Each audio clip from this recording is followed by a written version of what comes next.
सियालकोट में मजीद बारिशों का हाई अलर्ट जारी।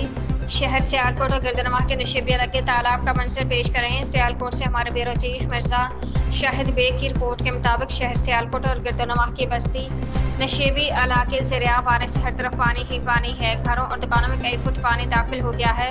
रंगपुरा चौक, अलामा इकबाल, कचहरी चौक, प्रेम नगर, खादिम Ali road, Gali Topkhana, Barfkot, Khichiyan, Gujjar town, Saidpur road, Gondal road, Chaprat, Badwal, Jhamiya, Gujra समेत कई इलाके ज़रियाब आ गए।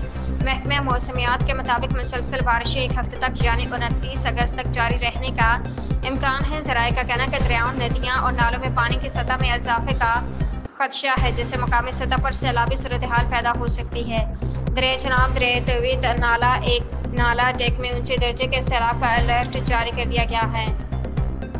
अहले इलाका से दरख्वास्त है कोई एहतियाती तदबीर इख्तियार करें, पानी के रस्तों और नालों और दरियाओं से दूर रहें, हंगामी सूरत हाल के लिए तैयार रहें।